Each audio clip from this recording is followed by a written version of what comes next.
This show is sponsored by APCW Wrestling Academy. Learn wrestling from WWE Hall of Famer Robert Gibson.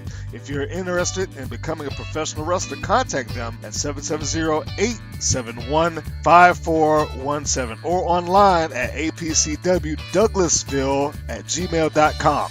Also, buy Collar and Elbow brand. Save 10% on your next purchase by using our discount code WPNWrestle. That's WPNWrestle at checkout and get a discount on great collar and elbow products.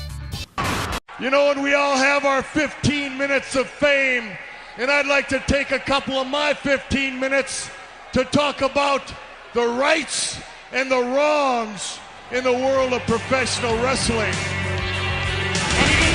WWE Championship. This match is for the ECW World Heavyweight Championship. For the World Heavyweight Championship. The match and new NWA Heavyweight Champion of the world. We appreciate you guys coming out and taking your time to support women's wrestling in America.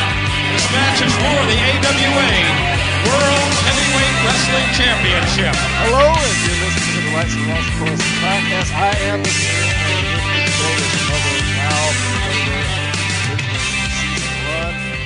Some of you would know her as Mystery. Others who would know her face as Vendetta of Cave Heat. But she is the lovely Nicole Ochoa. Hope I pronounced that correctly. We are going to discuss some of her unique time with the WOW organization and why she was two different personas, life before and after the business, and of course some other stuff in between and throughout that. So, to the listening audience out there, ladies and gentlemen, Nicole Ochoa. Oh, thank you, Mr. Green. Thank you so much for having me on. What a pleasure it is to be speaking with you lately and to reminisce and talk about some of the greatest times that I've had as an athlete. So it's what an honor. Oh, well, thank you very much. I'm glad that you take this as an honor. You flatter me. You make me feel good now.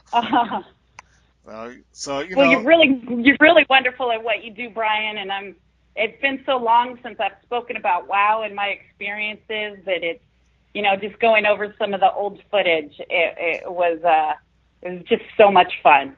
Did you get yourself prepped? You start looking at some of your old matches on the YouTube? I did.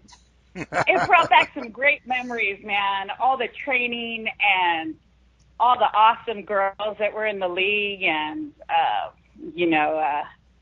it was just such flashbacks, such great memories, just wild moments. Yeah, wonderful time.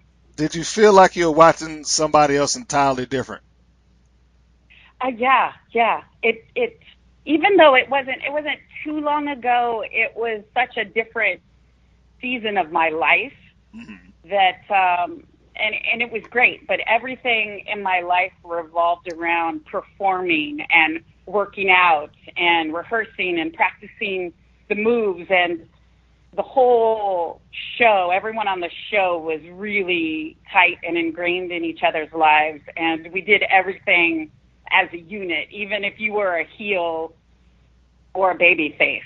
We went out together, we celebrated together, we, went through the trying times of the cancellation of the show together, and, some of us still remain really close friends. Up until this day, I know I'm still really close with Dealt a Lot of Pain, or Jawan D. So, yeah. Dealt a lot of pain. Yeah, I think she's still kind of riding that wrestling thing to this day. What was the movie? I'm blanking out right now.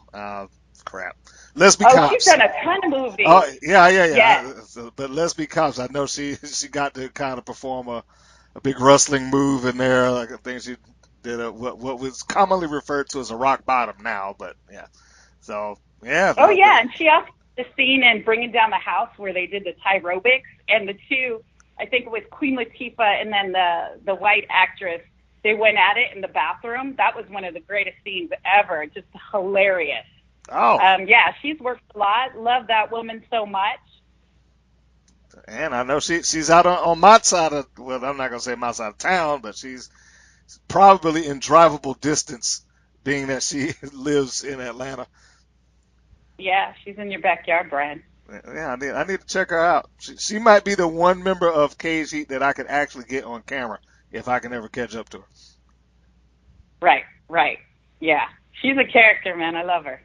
Okay, well, I've heard nothing but good things about her, but now we're going to hear some good things about you, and we're going All to right, let's go. and we're going to take this backwards to a time preceding WoW, before you were Okay.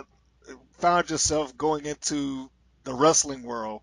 Were you always an athlete? Were you looking to act? I mean, how did this kind of, well, let's talk about life before WoW before we get into your athletics. What were you doing before that? That would be athletics, Brian. I Oh, was okay.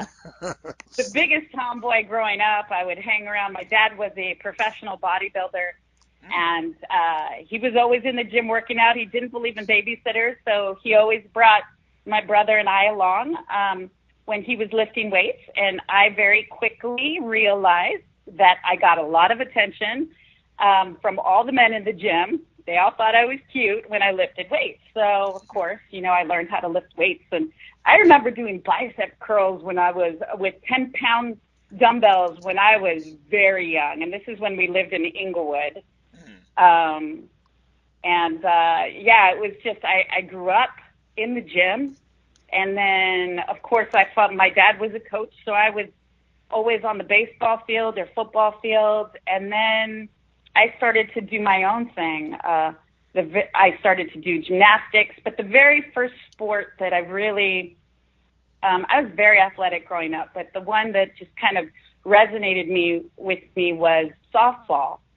So I played and realized that I had an ability to be very good at it. So I went on a travel ball team, and I traveled all around the United States and just became, just worked my butt off and became really good at it. Eventually was a scholarship athlete at UCLA playing softball, and was really quite dedicated to that and getting a scholarship and getting a really good education from it as well. And I just love my Bruin family. And so it kind of all started with that. Okay. And then I had always loved acting and performing. It was always something I was very interested in. But my parents were very hard workers, and they didn't want us to live in Inglewood anymore because it was starting to get a lot of crime. Yeah. Huh?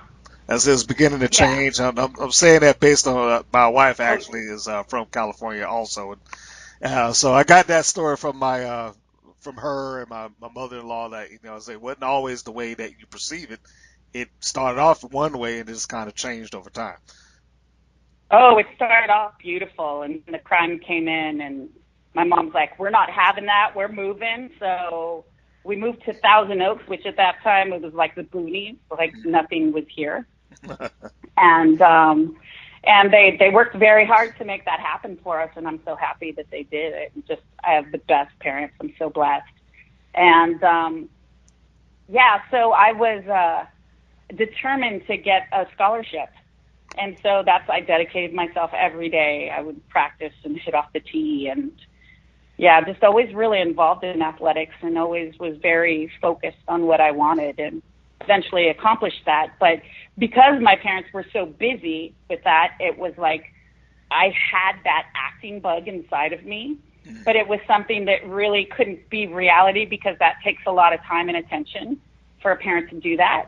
Yes. I remember when I was young, I actually went on an audition when we lived in Inglewood, and it was like, oh my God, it was something like Kids Say the Darndest Things, or it was like one of those shows where they put you in front of the camera and they tape you. They'll ask you, like, I remember them asking me, like, what does the word romantic mean? And then they put the little kid on tape, and I remember they asked me that one, and I would describe it, and they wanted me for the show, but then we ended up moving. And I was like, oh my God, like, I remember that moment and remember going, this is so much fun. I would love to do it. And then when I was in college, as I was nearing the end of my college career, I was like, man, this is something that I would really love to pursue. I'd love to act. But then with the whole schedule of softball and weight training and conditioning and games and travel, I could never really get involved in theater class or even major really in what I really wanted to major in, because softball took so much of my energy, time, and dedication because it had such an outstanding program at UCLA. So when I graduated, I was like, I'm going to give this a try, you know? Yeah. So I went for the acting. Okay. So that was the journey towards blending the two things, starting off as an athlete and having an athletic background, and then I guess developing a love for the acting there. So it's not that far-fetched to see how you would be attracted to I guess what we call now a sports entertainment environment. I still say professional wrestling, but it's not that far-fetched to see how you would become, kind of caught in the allure of it. So that being said, Right. how did you even hear about WoW? I've gotten different accounts from different people. Most often it's been, I saw the ad, but what's your story with that? I saw the ad in Backstage West. There's that actor's paper when you first get started and you're trying to get your SAG card and you're trying to just create a reel. And it said, athletic women casting call. And I just remember that I would go on anything that was even close to me. So I was like, man, I'm athletic. I just graduated college. I'm just like, yeah, let's go. And I remember I lived in Westwood at the time, and the audition was actually in Marina Del Rey.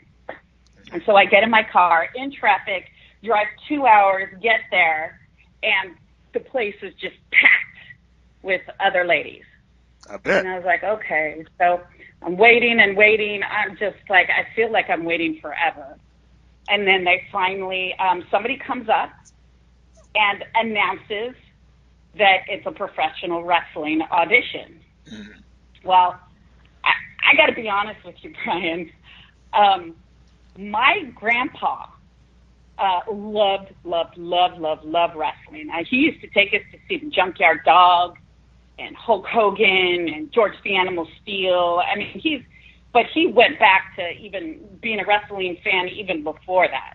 Okay. And I remember going and holding up my Junkyard Dog was my favorite wrestler at the time. And I would hold up the sign, and I was like pumped, and I had on my Hulkamania hat, and so we would go to the events together. And then my brother loved it too. And of course, when you're a little sister, you like everything that the older brother likes. So, and we would wrestle and stuff, and he would get me in these moves and just tweak me, because of course he was real, so he'd practice on me. Mm-hmm. Anyway, so I would always, like, when I got older, I'd realize, like, no, I would be like, that stuff is stupid, and I would be like, that stuff is fake, and blah, blah, blah, blah, blah, and I would talk smack about it. Mm-hmm. So I'm sitting there, and his name was Jordan at the time. He was with the organization. He goes, yeah, it's professional wrestling. And I was like, oh, man, like, really? Like, okay. Like, I remember talking so much crap about it, but I'm like, okay, I'm here. Let's do it. So I remember part of the audition was you have to come up with a character. And so I thought, oh, my gosh, okay, what's going to be my character? And I'm thinking, and I was like, okay, so my dad was a police officer. Mm-hmm. And so I came up with a cop character, and because I knew all the Miranda rights at the time, and I just like went into this character, and I was like this badass cop, and they're like, oh, okay, pretty good. And then they kind of wanted to see my physique, and I remember when I graduated college at UCLA, I was 167 pounds, but I was like buff. I have that that genetics where I could get really muscular. So I was a buff chick, and by the time I got to that audition, I was probably like around 147, I believe, and then I wrestled like at 143. Okay. And I can even see in some videos, I could see the progression of my physique, just to tame it down a little bit. But we used to live lift really heavy when we played softball, do all that powerlifting, and then eat. I used to eat a lot, Brian. So a lot. Now, why So were yeah, you doing that to yourself? Just was that fuel for the muscle? I was just, back in the old school softball days, Mm-hmm. you would the game has changed since then, but it was old school, and like the bigger you were, the better it was, sort of thing. Mm-hmm. So I went for it. And it was funny because every time I went in season, I would go for it and just eat a lot and lift super heavy. And then during summers, I would lose all my weight and scale down because I didn't like to be that big. But I did it because I wanted to hit the ball far and be strong. So, okay. Yeah. So then I made the first audition, and I was like, oh, my God, okay. And I just remember, the audition process was long and excruciating. It went on for weeks, and then so I kept making it. They took you through athletic testing, which you would do like high jumps and like strength, and I forget what else we did. But they were just testing our athletic skills, so they put every woman through that. Mm-hmm. And then once you were chosen out of that group and they deemed you quote unquote athletic enough or had the right look, then they put you in the ring. And I remember going through the process of learning how to take a bump properly, or even running the ropes. Mm-hmm. Running the ropes was excruciating, Brian. When your body's not used to that, Mm-hmm. I just had these huge welts just on the side of my body from the ropes, from running the ropes. And the bump, oh my God, it felt like I got hit by a car. So through this whole process, my respect for professional wrestling completely changed. Because I kind of thought, and I was telling you before, it's fake and blah, blah, blah, blah, blah. It is super athletic, super challenging on your body. And then you add in the acting element. I just think I just have nothing but respect for people who wrestle well, because it's extremely demanding on your body. Oh, yeah. So we went through that process, and I actually almost got cut because I was like, man, this hurts. I don't know if I want to do this to my body.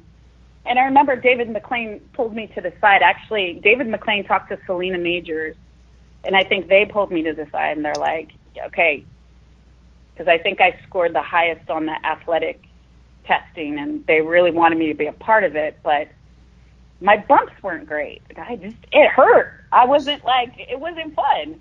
And they're like, okay, you need to start performing or we're going to have to cut you, but we want you to stay, and we see a lot of potential in you. And then from that moment on, I just made that decision in my mind. I'm like, because I think I was still sort of on the bubble and reticent, like, is this what I want to do? Because it takes a lot. It takes a lot to do that. Yeah. And I made the decision in my head, and I was like, okay, I'm doing it. And then just from that moment, just that click in my head, like the whole game changed. Yeah, I remember that moment. It was awesome. And then so then I made it to the final pool, and it was amazing. I forget how many thousands of people auditioned, women rather, and I was so proud to make it on the show because it was quite a selective process. Well, now about that process. Now I'm going to rewind this just a tad because one of the things you brought up is that when you got there, they essentially said, "Okay, give us a character." Or at least that's what it sounds like. Sounds like it was. Now I'm going to assume that they had no intention of keeping that character. But were they just trying to test you to see how well you come up with something on the fly, or to the best of your knowledge, what was the point behind? Hey, give me a character, go. Well, I'm sure part of it is the impromptu or the improvisation that wrestling involves. Okay, because I mean, you're in the ring, something goes down, somebody says something goes wrong, they miss a move, so somebody in the audience does something. It's because it's filmed live, and you have to learn to think on your toes. Yes. And you have to stay in character. And so part of the process of wrestling is sometimes, you know, it's like with anything. They'll give you a character and you make it your own and you make it come alive, just like in acting. And so I feel like they, of course, wanted like some of the original Glow characters, the farmer's daughter, what have you. Yes. To keep that, you know, some of those, bring those characters that were loved and to bring them back. And I'm sure they had people in mind for that. Yeah, a version of them. But then I also believe that because they were really open, and David McLean was great about it, and the writers were very open to our suggestions and our artistic input and how we wanted to dress our characters and what we were comfortable with, which was really cool, the creative process of coming up with your character. I really, really enjoyed that part. Okay. Just creating something that could live and breathe and that came alive. And then it involved that athleticism, which I then had tremendous respect for. And putting that together, it was so much fun, Brian, so much fun. So I'm sure if somebody came up with a character that was interesting, they would have kept it. But I think they just wanted to see what people were going to do and how sort of ballsy and how much they would go for it, because wrestling is so big. Yes. Especially when you're performing it in front of an audience. You got to be, it's like stage acting. You got to be big. It's just a big form of entertainment. Well, now that you say that, why did you not push to keep the cop thing going? I mean, was that just kind of like, okay, I thought of it and I'm done with it, or by the time you got to the segment of the rounds where we are now at the creative and they're saying, okay, now we're going to come up with a character that you actually use on screen, how did the cop thing go away? And I mean, I don't want to get ahead of the story, but I know if anybody's listened to the local interview, they already kind of know where this is going. But you were assigned something else, assumably. I don't know if assigned is the right word here. But how do we get away from what you pitched to what you got? That's the question. Well, I wasn't at all married to being a cop character. In fact, I thought it was more interesting to be a bad girl than a baby face. Okay. You know, a heel than a baby face. Yes. It's much more fun to play the bad guy. There's much more range. It doesn't matter what the audience thinks or if they like, you know, it's like you want them to hate you. And to me, it was more exciting to think about being a heel. So when they came to me and they came up with this suggestion or the character, I mean, they're basically in charge. They're going to tell you, you know, what you're going to be. And I was like, oh, that's cool. And so I really liked the idea. And so I went about creating Vendetta and just thinking about, like, okay, I want a teardrop under my eye, and this is what I want my character to be like. And I did, you know, I went, you know, because I was going through the acting classes and process and, you know, getting into it with Howard Fine. And so I went for it. I went for the whole background for Vendetta, and I had everything written out, and I knew that character inside and out. And so I was really excited to be a heel. Okay. So Vendetta was your creation. Well, they told me I was going to be a prison inmate. Okay. And then put out on work release to wrestle. And so, but yeah, I mean, each of us kind of individually produced your kind own of thing. Yeah, we created it, but then it was also very much like how we wrestled and how we interacted with the other girls, and it kind of all came together. But yeah, we had a lot of creative input. Okay. They gave us something and they just let us run with it. All right. And then if it was starting to go the wrong way, they would corral us back, like, no. Okay, over here. So would it be safe to say that we have creative, that WoW and the writers, and they produced their vision of a character that they then give you the bullet points for, and then you kind of mold the clay, so to speak, and say, all right, well, if you want a if you want a prisoner that's wrestling here, this is what I can do for it. I have Vendetta, and she'll be this, and blah blah blah, and kind of take it from there. Was that that's basically the path that it goes, or it went? Yeah, they do the outline, and then you fill everything in with everything that you want it to be. Like, my character Vendetta was like a boxer. She was good at boxing. She just because she was fighting all the time. Okay. And she was a Puerto Rican from New York. Okay. So I gave her like a little New York swag. And thought of all the tattoos and how I was going to do my hair and what my finishing move was. We worked with the trainers to come up with our finishing moves and to create it in that way. And a lot of kind of who I made Vendetta to be was based on my strengths as an athlete, as an actor.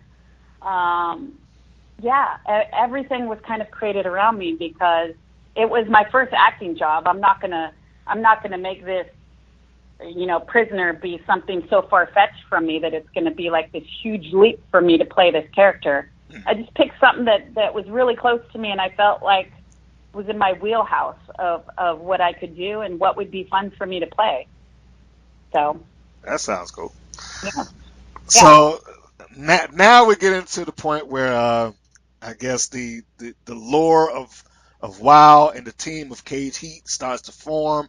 And again, if you're out there and you listen to this podcast and you've gone through the archives, some of this story is told from one perspective already, that you can go into Loca's interview and you can get some of that. But now we're on the other side of the coin because as far as I was notified, Cage Heat originally was going to be Vendetta and dealt a lot of pain. Is that correct, Nicole? That is correct. That is correct. They put us together. Okay, and so before you go into that, it was funny because let me ask one thing before you go into that. At what point were you notified? Okay, hey, you're going to be a tag team. Did you go into it with the aspirations of, hey, I'm going to be a singles and I want to be by myself, or and did they just kind of alter that, or when did they say, yeah, we'd rather pair you off with somebody else, and this is what we want? I don't remember. I don't remember the moment that they told me that, but I do remember the sentiment was that Jawandis or dealt a lot of pain. Like we got along from the minute we met and came together and started working together. Okay. She was just so much fun, and she would fearlessly go at things with reckless abandon, and I loved it. She was all in. And when they put us together, we became friends. Okay. And I did not mind being her tag team partner because she's an awesome person and an awesome athlete. And like I said, she was fearless and bold and just really committed to the character and super creative. So and I was used to being on a team, playing softball. It's all team. Yeah. So I was very comfortable with that. And to be quite honest with you, I think if it wasn't dealt a lot of pain, I might have had issues with it, because even working with some of the other girls who have different styles or ways that they function, I think I would have had challenges with other girls, possibly just depending on who they were and what their personalities were and proclivities. And but with her, it was real easy. It was fun. It made it fun because we created together. Okay, so the chemistry was there. The chemistry was there. We created and our characters to be different, and just the whole Cage Heat personality started to really develop. So the creative process with her was really fun. Now, that incarnation of Cage Heat, we as the viewing audience, we never really got the chance to see the Vendetta dealt a lot of pain incarnation. One of the things I remember saying with Logan, I don't remember if I said it on air or not, but I was saying that incarnation would have seemed, at least on paper, like very similar in style, where Vendetta and Delta kind of have a similar, not physique, but for the one time that I saw Vendetta out there, it looked like she was working as a powerhouse, which basically was Delta's role as the power of the team. Do you think that it would have been a drastic change if fate had gone another way and it was Cage Heat, Vendetta, dealt a lot of pain? Do you think there would have been any major differences? I mean, other than the song, I'm pretty sure you would have had to crank out your verse or something like that. I actually did have some lines in that rap. You did? Yeah, I did. Were they just not used? Oh my God, no, they didn't use it. I think they were going to play it the next time we came out together, but then the show got canceled, and I never went out with them together except for that run-in. Oh man, that last run-in on pay-per-view. Yeah. Wow. Yeah. Okay. So there's a unreleased cut of the Cage Heat theme that's out there in the universe somewhere. Yes, it is. It's floating out there somewhere. Have you ever heard yourself on there? Oh, I'm sure I have. It's just been so long. I might cringe now because I remember struggling with that. I struggled with it. I could not rap to save my life, and the girls worked with me a lot, but it was not pretty. Oh, it was not my strength. Yeah. Oh my goodness. So, that's right. Here, do this rap. Oh, that's... Yeah. I was like, can I do the singing portion? Can we do like rap R&B remix? Ooh. I could not rap. That's why I was trying to get out of it somehow because I just sounded terrible. Yeah, but wouldn't that ruin it? I mean, the rap R&B remix. It totally would. It totally would. It would have been ridiculous. So I'm glad they made me rap, but it wasn't pretty, Brian. It wasn't pretty at all. Well, at least you're honest about it. I appreciate the honesty. I have to be. Yeah. So. But all of that to say is that that incarnation of Casey, which we did not see, we got off of it because of the song. Yeah. But in your mind, would there have been any major differences? I mean, we'll never be able to know that for certain, but in your mind, would there have been a major change? Well, so let me sort of tell you this and flash forward. Okay. I created Vendetta just kind of like, and I played to my athletic strengths. So I was, when I was a softball player, I was a power hitter, and I was what you call a slapper. So I was really strong, but I was really kind of fast too. That sounds arrogant. I don't mean to sound arrogant, but it was that was how I functioned athletically. So when I was creating the character or the athleticism of Vendetta, that's how I was normally as an athlete. And I didn't get a chance to bring out my finishing move or really wrestle. Because, when you do a run-in, you do just a little bit here and there, and then boom, boom, boom. Yeah, I just did a few moves, and then it was over. Yeah. They wanted big power moves for Vendetta when she came in for the run-in, because that's what you do when you run in. Yeah. You're not going to come in with some finesse and stuff. You go in there and you just create a stir, right? And and so when I wrestled as Vendetta, and I remember going through the wrestling process and even, going through some matches and some choreography, I was much quicker than my character for Mystery. I wanted those two characters to move much differently. And so when I created Mystery, because I got injured rehearsing, and it was over something so silly and stupid. I'm just working on some punches in the corner and had somebody against the ropes. I'm stomping on the mat, and I shatter my tibia. My whole tibia on my right leg shattered just from stomping. And I instantly fell to the ground. And this was before Cage Heat was going to come out, and our characters and everything was all ready to go. And that's when they brought in Loca. So then I went and I did rehab and I healed, but they still wanted me to be Vendetta. But they wanted me to wrestle because I was now healed up and ready to wrestle again. But they still wanted me to be Vendetta, but they wanted me to wrestle because they wanted to utilize me. Okay. And so Mystery came about because I wanted to hide my face so that they wouldn't know that Vendetta is Mystery. And then, of course, it's kind of, who is this masked woman sort of thing. And so I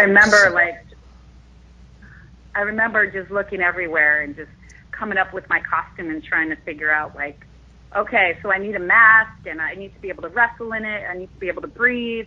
And I didn't want to go with the Mexican wrestling mask, the traditional luchador. I just wanted it to be a little different. And so, I did find one of those Mexican wrestling masks, but then I had the goth mask too, and different versions of that. And, I was thinking sort of like Undertaker-ish, sort of creepy, because I was thinking of creating, like, I wanted two wrestling characters that were completely different so that they would never know that Vendetta was Mystery or that Mystery was Vendetta. And so upon thinking about that and creating that sort of Undertaker, sort of zombie walking slow, Michael Myers coming at you sort of creepy thing, I took on sort of the goth theme. Okay. So, yeah. So we've gone into character number 2. So if we're on the timeline, Vendetta was created first. You get hurt, which necessitates the recasting, which brings in Loca. You get healed. I'm doing a little recap here. You heal up. They still want you as Vendetta, but in the interim, you create Mystery.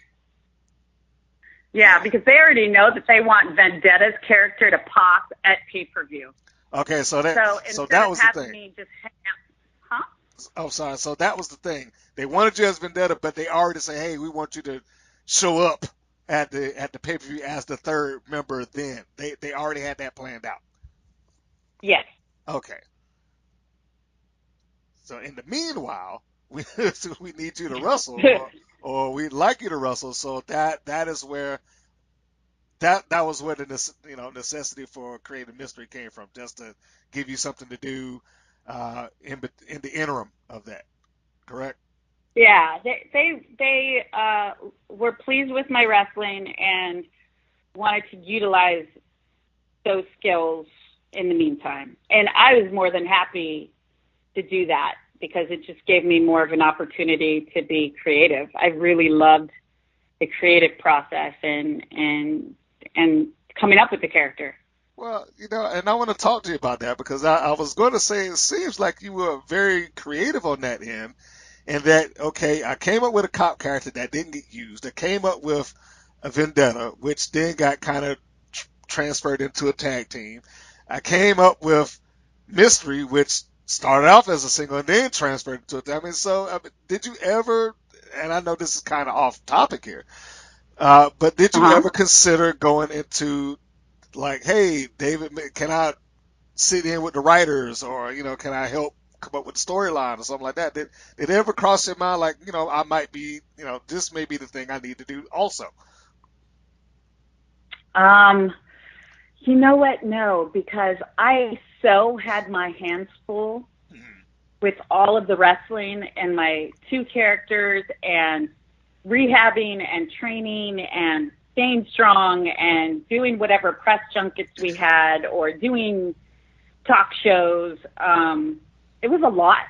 It was a lot. And it was my first gig. I did an independent film, but it was my first big gig. So I had a lot on my plate. Okay. But I remember the writer being wonderful and very open to suggestions of all the girls, not just me, but suggestions that I had or storylines, and just really open to that. They were really flexible. I remember David McLean asking Terry Gold, because Terry Gold at the time had the belt, who do you want to wrestle? And I was really honored because Terry's like, I want to wrestle Mystery. And then the storyline thus created from that, which, I was honored that out of all the girls, she wanted to wrestle me because, that character, Mystery, my heart wasn't in it like it was for Vendetta. Okay. Do you know what I'm saying? So, I saved all the good stuff for Vendetta, quote unquote good stuff, like my best moves, this and that, and everything that I had planned, I saved for Vendetta, which never ended up coming to fruition, except on the little bit that happened when I did the run-in for the pay-per-view. But, I kind of, Mystery was just, it was a character. I wasn't fully in love with it. I didn't really get to express myself as much because I had that mask over my face. And I hated wrestling that mask. I should have practiced with it more because anytime I got out of the spotlight at all, it was really hard to see. And I used to practice wrestling in it, but it's just you don't really get to express yourself. You don't have your face to do it, so you try to do everything with your body. Yeah. But it was fun in a different way. But my heart was really in the other character of Vendetta. Well, now that is a little bit of, I don't know if irony would be correct, but I mean, I hear you saying it, and I can understand that because Vendetta sounds like it was your first love or creation, aside from the audition piece. But then Mystery comes around, but Mystery basically is the sum of most of your Wild run, which is, which is kind of odd because I know you're saying I was saving it for Vendetta, but Mystery, quite frankly, covered the gambit as far as Wild was concerned. She was in the first major angle / storyline for the championship, and challenge for the title. And then later on, as the Daughters of Darkness challenges for the tag team championships. So, I mean, there was equity within the character of Mystery. Even if you didn't have, the same love. But, I mean, when I did the research for this, I was like, there was a little bit more equity in Mystery than there was Vendetta. Yeah. It's so funny because it just kind of happened, and I was super excited for Vendetta to come out. I just remember being super excited for Vendetta to come out. But, I put so much effort into Mystery as well. I don't want you to give you the impression that I sort of half-assed Mystery because I didn't. It just kind of wasn't where my heart was. It was cool to put on that prison jumper and put tattoos on, and Jawandi's did my hair in cornrows, and I loved all that. That was really fun to me. And to get to move in a way that was more natural to me, because I really kind of slowed Mystery down, made her dramatic and very scary and flexed a lot. I would do a lot of chokeholds and a lot of scary, creepy stuff with my hands, or paint my nails black and just move in a different way, Well, I just kind of took it from every scary movie I saw when I was growing up rather, when the bad dude would be moving slow, and then the other person or the female usually would be running hysterically, and then trip over pile of leaves. That guy is just stalking. It's just moving slow and being creepy, and it became more scary. So I kind of like made it around that. I created her around that. So. No, I mean, I get it, and I understand, and that all makes perfect sense. And I do want to give kind of a thumbs up in my view, because I remember there's an interview that's online right now that has nothing to do with me, and I'm gonna just give it a free plug because I like Bill Eadie. He's one of the guys that I grew up watching. Most people would know him as either Demolition Axe or Masked Superstar, or I think Mongols. He did one of those. But he was talking about the differences when he's like, I played 3 different guys throughout the course of my wrestling career, and he called out the things like such and such was a specialist, ears, nose, eyes, and throat. One guy was a brawler, the other guy did this, and I never really tried to mix and match the styles because I wanted everybody to have their own flavor. And so when I hear you saw that, I was like, that's in my view, a big nod because, you talk about veterans that, have kind of that same mentality, the guys that have been wrestling for some 20 plus years of, let me make sure that you do not confuse when I put on this mask and I'm the masked superstar. There's a bit of irony there because you weren't masked. But when I put on the mask as the masked superstar, that you don't confuse that when I am working as Demolition Axe. Oh, that's so cool to hear, Brian. That's a big compliment. Thank you. Yeah, I mean Thank you. That you gave absolutely that you gave it that kind of time and thought because truthfully, I mean, you probably didn't have to. you probably could have just walked out there and not given it any thought whatsoever, changed up 1 or 2 things and just gone about your way. But you gave it effort, and that is a big plus.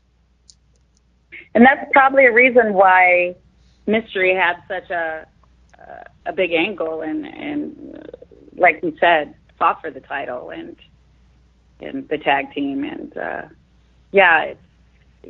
it's Brian, that whole thing, what you put into it, you get out of it. And it's just the way that I like to do everything is just give it attention and respect and give it your all and go for it. And it all started from that moment that they're like, we're going to cut you if you can't bump right.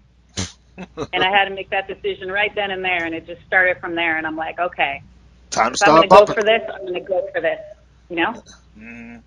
Well, you've already answered how comfortable the hood was, because apparently you wasn't able to see all that well unless it was a very well-lit area.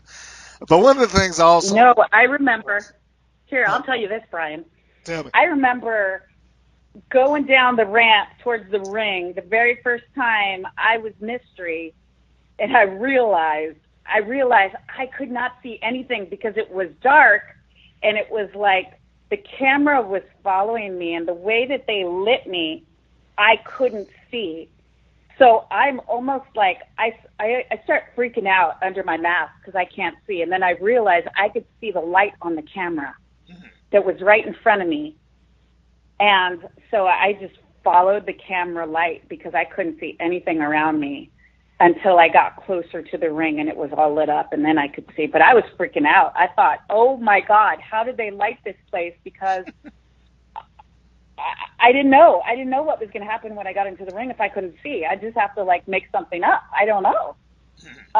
But yeah, I remember that moment. I was freaking out, Brian. I bet. But it worked out perfectly. I got in the ring and everything went fine. It was well lit. Everything was fine. I just need a little help in and out of the ring, Yeah. Speaking of that, now your I don't know, was he a manager or I guess I can't really call him a valet, the Goon or whatever the heck his name was. Oh, the Goon. Yeah. I love the Goon. Yeah, the Goon. Now, was that a creation of yours? Did they just assign it, or what was the point behind it? They assigned it. Okay. They assigned it. I'm glad they did too. It just added a different element to that character. Mm-hmm. I think they realized, hey, this is something that could really work. This was just something so that we could have another character and put Nicole in a mask, but this is kind of going over well. let's start investing. You know, I got a new costume. The mask stayed the same, of course, it had to. Yeah. And then I got the goon, and and the character evolved, and I liked it. And then I had Kristen, Misery and Mystery, Yes. the Daughters of Darkness. So why did that happen? You know what? That was their thing too. I think they must have. You know what? I don't even remember how Kristen kind of came into it. And I think I was so busy with both at certain points because they began to converge. And Vendetta had to start getting ready for the pay-per-view, and then Mystery was still wrestling and doing shows. And so it was pretty busy, and I think they just wanted to add a tag team to the mix. And so then Kristen came on and joined me. Oh, okay. But I'm going to assume that there was never any push for her to remain Misery. I mean, because it seemed like there was tapings with Mystery and Misery ahead of the pay-per-view. So my guess, and you know, I'm sure you can clear this up, but my guess is that, hey, we just need you to kind of be applied into this tag team, but you'll still be the disciplinarian. Do you have any idea about it? I mean, because you know, when I look at that, I'm like, all right, well, we have all of these matches with I won't say all of these, maybe 2 or 3 as a tag team, but the disciplinarian still appeared on the final showing that WoW had, that being the pay-per-view. Final live showing. Yeah, I know that I think I would mainly focus, they were pushing me towards mainly Vendetta. Like, Vendetta was going to be my main shtick, and then I think Mystery was just going to, whenever that worked out. Costume-wise, it didn't work out. It doesn't work out in one show to go from Vendetta to Mystery, even though Mystery has a mask on her head. You can't do the cornrows and the hair in the mask. Yes. It was too tight. So Mystery couldn't be in the same show as Vendetta just because of the costuming. The way that it just worked out like that. It had to do with the mask and the hair. Okay. Because it was just too much. It was too much to go from one to the other. I wouldn't have minded it, but definitely I think more the attention and more of the success was in the Caged Heat characters who were intended to be heels, but really kind of won over the crowd. And it was, they became heels that everyone loved. They were great characters. Great. So, yeah, you know, it's kind of tough to say in which way that it would go because so much of what they kind of intended, you know, it just kind of, it bases off what the audience likes and what they end up liking and, you know, what they respond to. Well, that is. And so it's basically, you know, if the crowd likes you and they like your character, that's just going to get more time and attention. Yeah. So, you know, very easily if I went out as Vendetta and Vendetta, like, failed, of course, then, you know, Mystery already had a decent following and people liked what Mystery did. So, you know, it's just all about the crowd. It's all about the crowd and what they like and the people and the show. And that really determines the direction that it would go in, you know? Yes, I do know what you mean. Fans can make big changes in the wrestling world and give huge support to many wrestlers. Speaking of fan support, you out there listening need to stop by Collar & Elbow Brand's website, collarandelbowbrand.com, that's all one word, and pick yourself up a shirt. If you're a true wrestling fan and you want to support your local wrestler, or I guess in this case your local wrestling podcast, hint, hint, then go grab yourself one of their new designs. They got some great stuff available, including the new Grizzled Vet shirt, the Collar & Elbow flag, and my personal favorite right now is the Ring General shirt. Those, plus a whole lot more, are available, and your purchase can even help the Cauliflower Alley Club. You go to the site, get a shirt, use our code WPNRussell That's WPN Wrestling. Save 10% on your order because every dime you can save counts. Don't wait. Get online, grab a shirt, be a ring general, and do it now.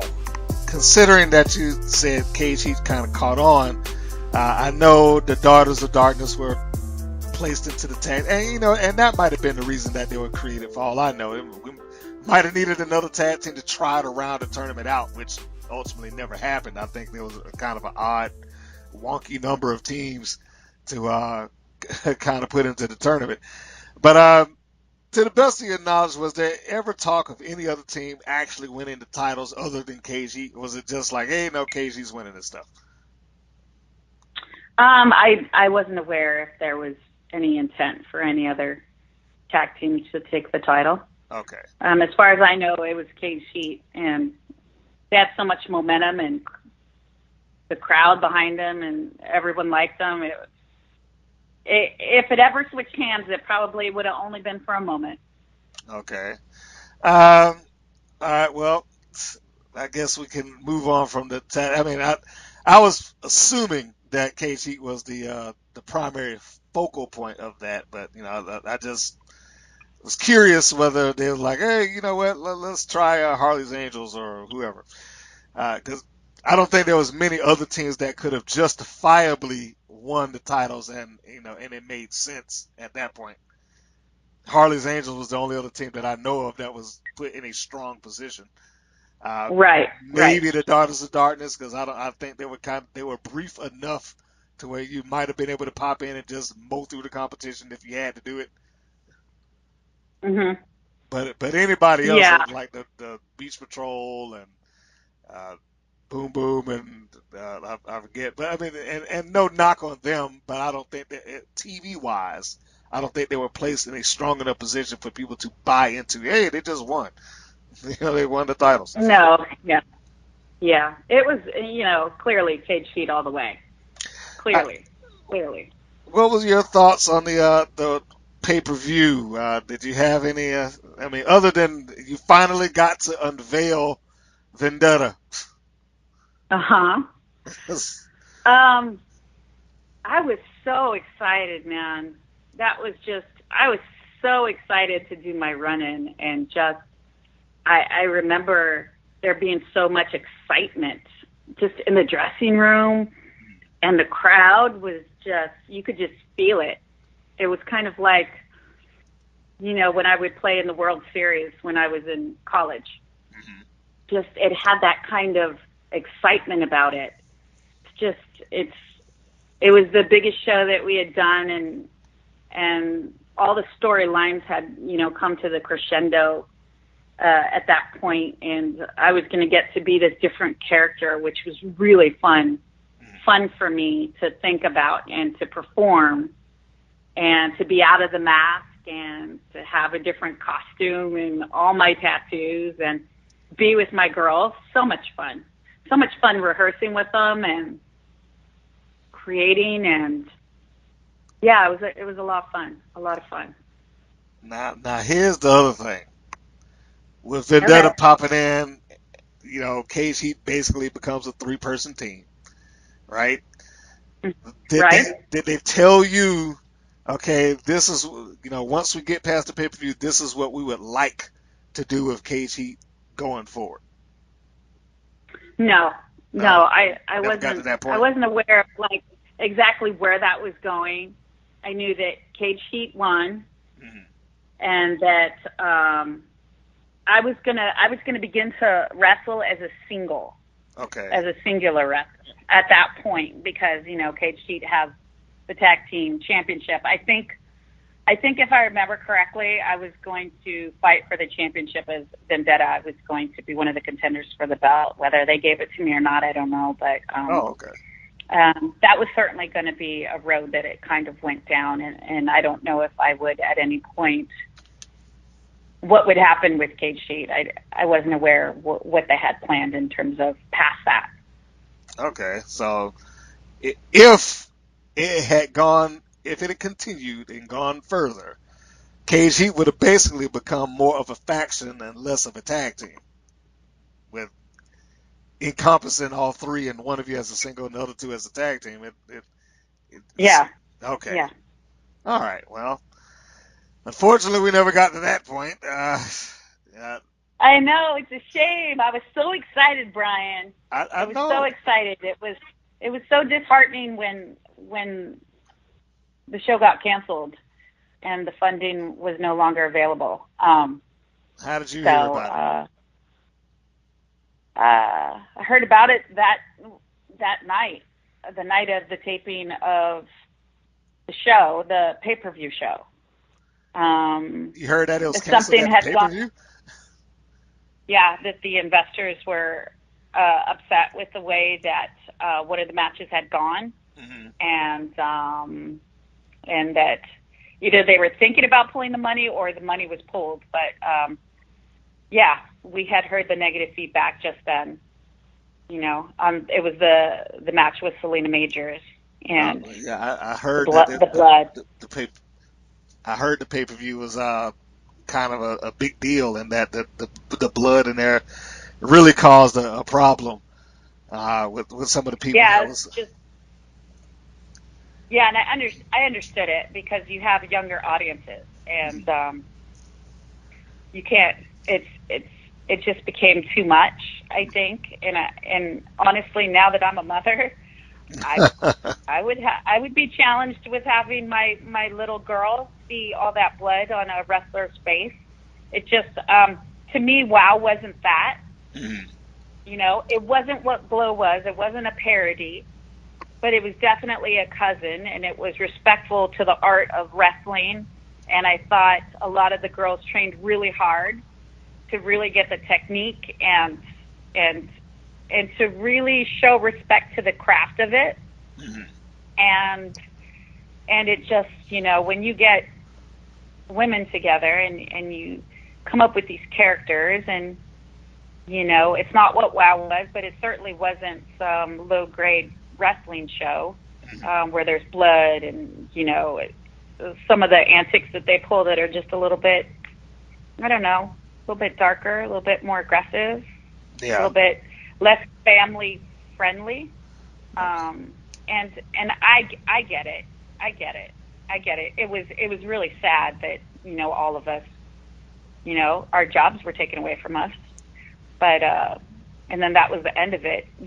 I know that we all had plans for our characters, plans for the future, and a lot of us really, really loved it. And yeah, it was unfortunate that it ended then and just never really picked back up until now. And then everyone has mainly moved on from that point, and just have a lot of respect for all of the women who did it, because it just takes a certain kind of woman to do that, man. Just tough women, just wonderful, wonderful ladies, and each being very different. And I remember meeting Riot, like really kind of, I guess, having maybe one of the first conversations I had with her, and it was at the beginning of our training, and I just remember seeing Riot sitting there taking a glass bottle and just hitting her shin just to toughen it up, so that if she got kicked in the shins or whatever, she would have built that resilience or that toughness in her body to be able to take it. And I was like, oh my God, this is a whole different kind of person that does this. I'm like, I was used to like tough women athletes, especially when you play softball in college, you get a roughness, you get a toughness in a woman. It's not golf. Yeah. So the characters, all the ladies were just extremely different and extremely fun. And I think with all of that, you got such an array of different characters and different fighting styles and different abilities that made it really interesting, that made the show interesting to watch, Yeah. Yeah.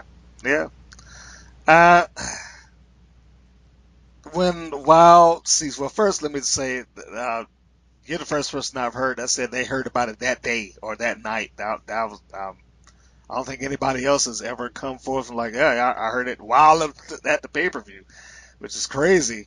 And so that really must have been, I mean, I know, I've seen the match, and if you are, people out there is listening, if you haven't seen it, and first off, let me just say I know it is kind of a very polarizing pay-per-view amongst the wrestling community for various reasons.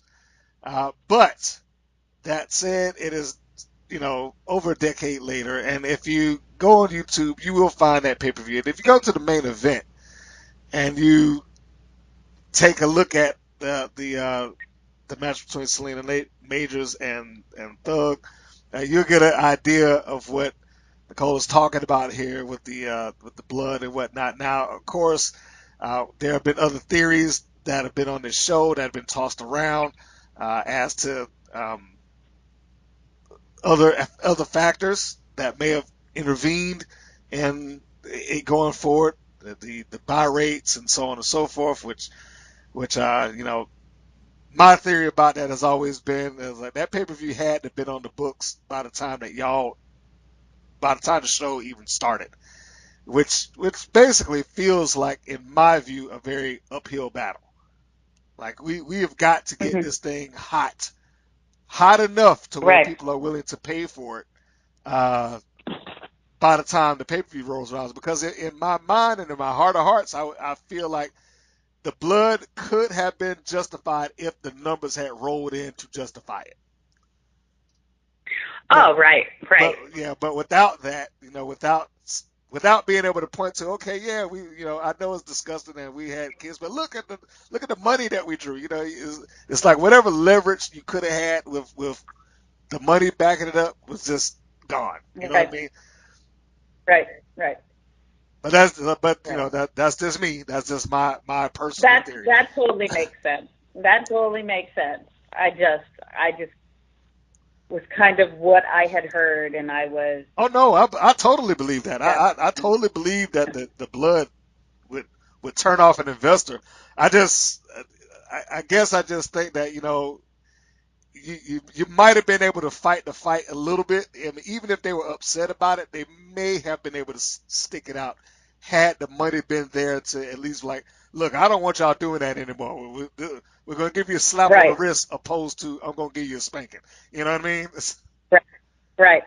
In this case, I understand what you're saying. If we're going to use college sports terms or high school sports, it's like the kid that's in school that you're like, I'm going to turn the other way, and you do what you need to do to pass this test because we got a game coming up.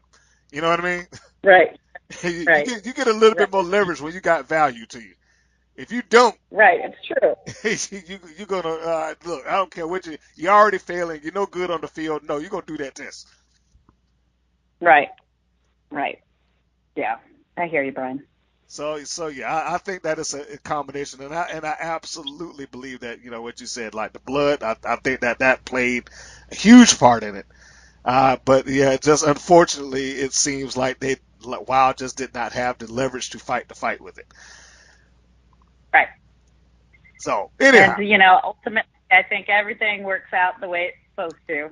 So yeah, it was a great time in my life, and David McLean's awesome, and all the girls are awesome, and it's been really great to revisit some of these moments and to think about how everything started.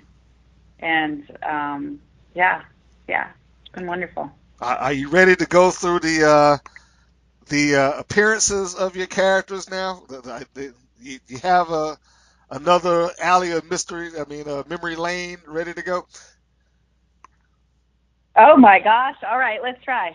Let's do it. Okay, so again, for those that are listening to this, you can kind of follow these along. If you're listening to us as we're talking, you can probably find each one of these episodes one by one. So we're going to go through the appearances that Nicole had as both Mystery and Vendetta, and the opponents and the match in and of itself.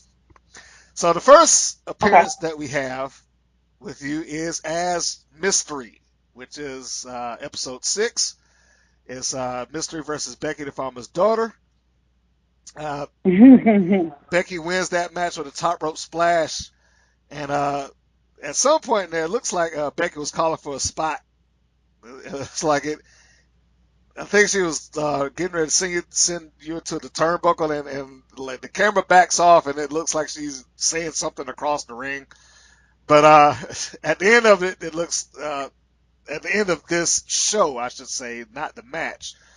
Mystery appears again and attacks Terry Gold in the parking lot. Of course, we don't know that at the time, or at least quote unquote, we're not supposed to know it, and steals the belt. So tell me about this. What was the story here? Why, first off, why did Mystery show up and lose on her first appearance? Was there anything to that, or I mean, did they just not think it through, or whatever? Because they didn't care. Well, you're going against Becky the Farmer's Daughter. Yeah, And absolutely. that's a big character.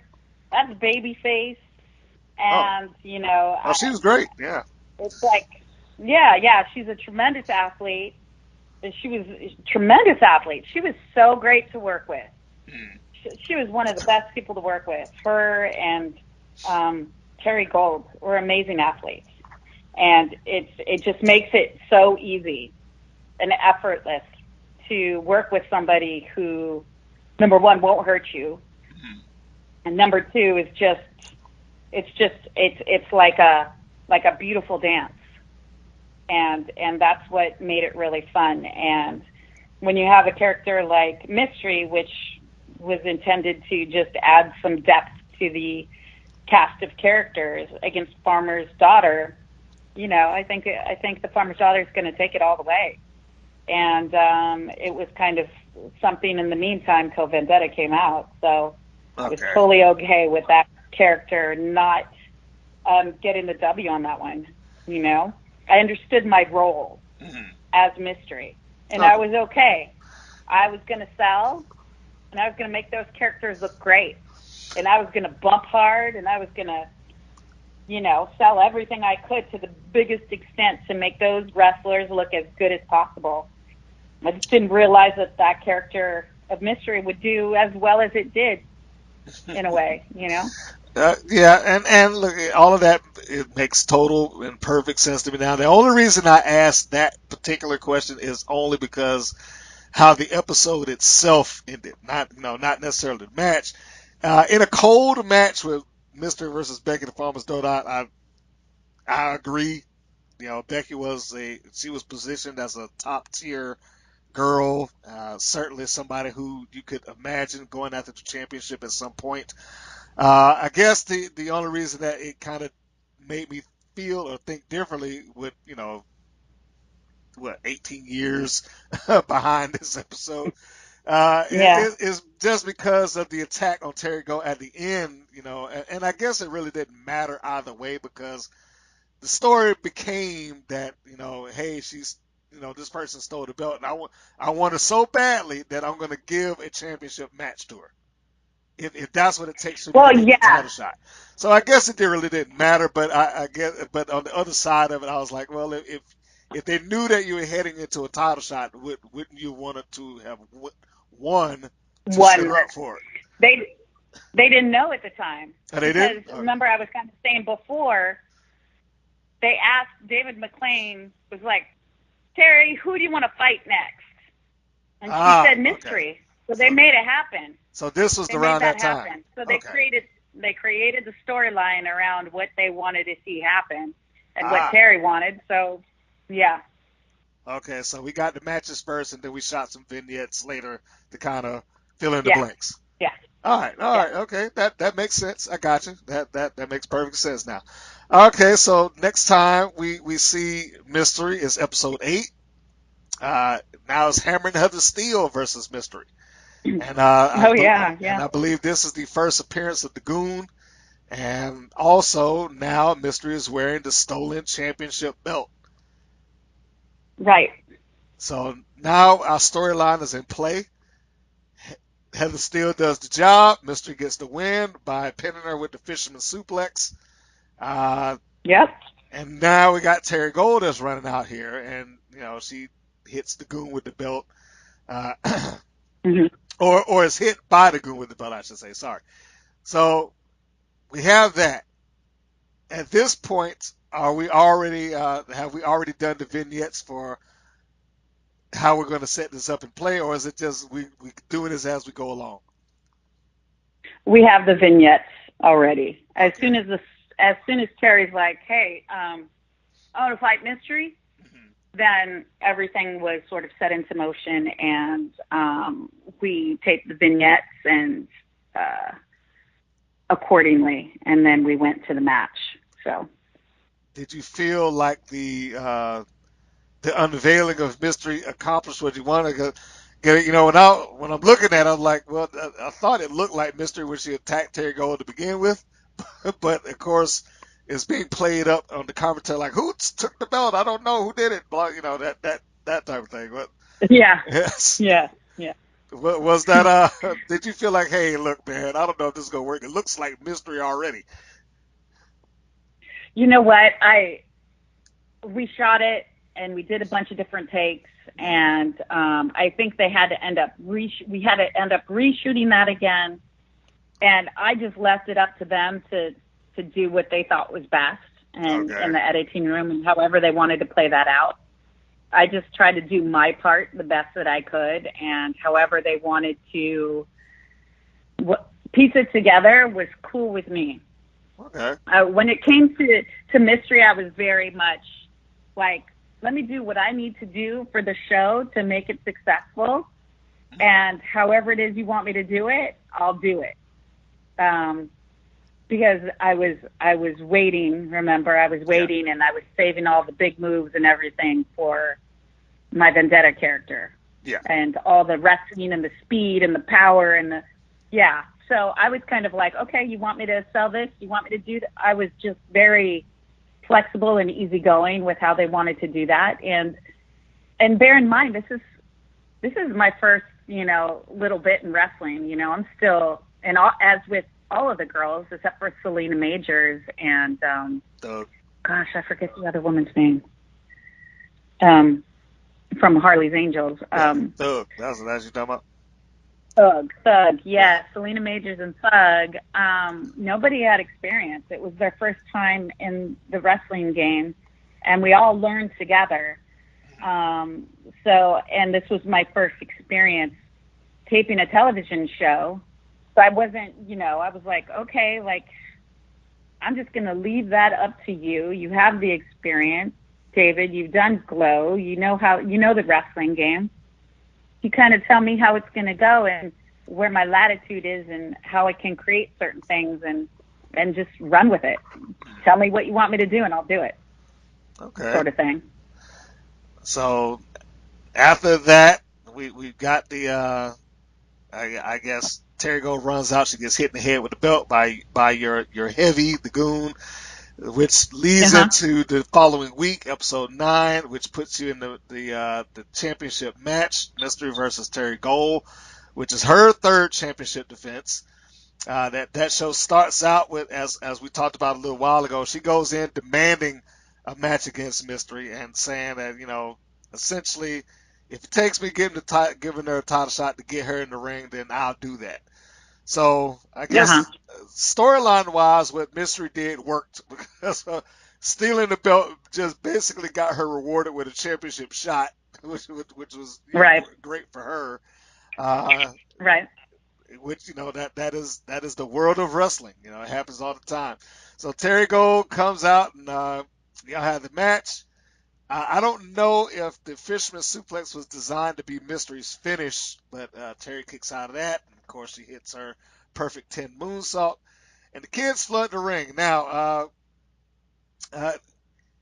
you did your job. You put Terry over strong. She gets to leave a big hero and all that good stuff like that. Now, here's what I want to know. You already said the mask is hard to see once you kind of leave the ring. Is the goon there basically kind of like, hey, get me out of here and guide me to where I got to go? Yeah, a little bit. He not only added to my character, but he helped me to just know where to go and where to see.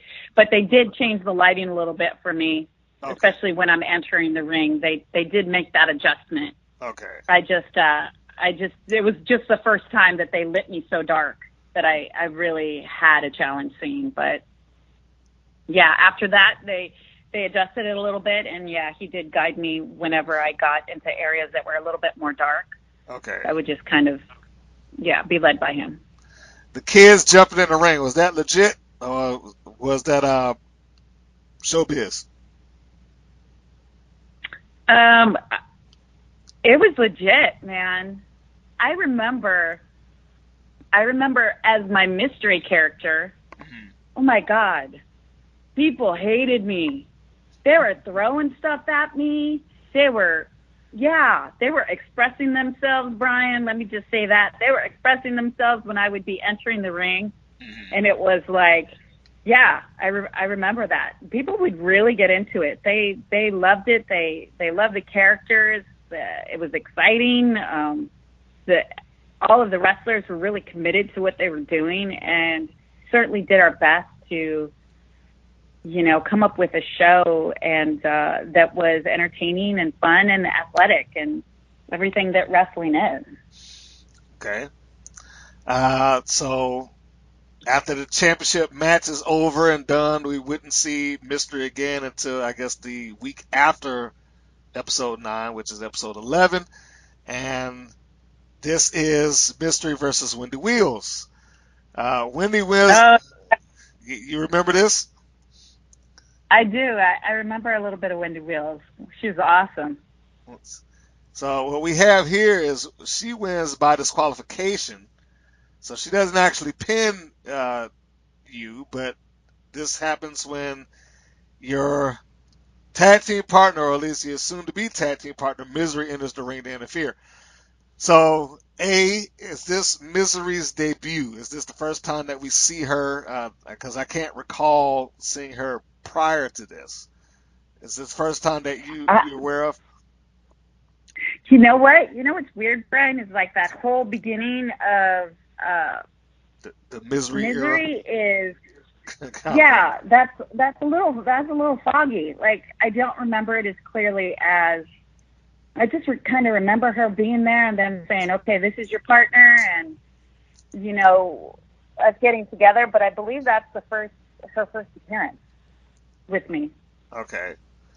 So, well, that's what I was thinking, because I did scan through. I didn't watch every episode with deep intent, but I scanned through to see whether she was there, and I guess I should go back and see which came first, the disciplinarian or Misery. I actually don't know. I think the disciplinarian came first. It did. She had that character first. Yeah, we both had. I had Vendetta, and she had the disciplinarian.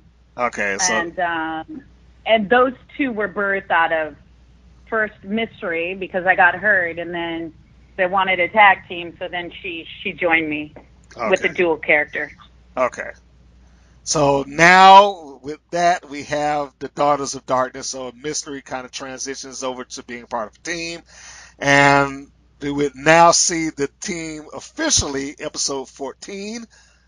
It's Beach Patrol versus the Daughters of Darkness. And the Beach Patrol wins with a sunset flip dropkick combo.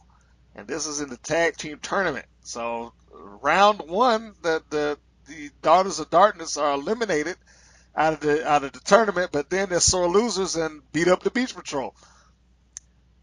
I remember that. Yeah. Now, was this supposed to set up an angle or anything of that nature?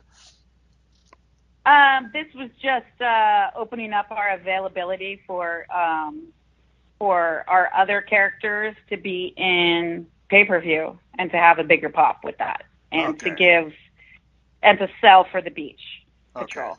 All right.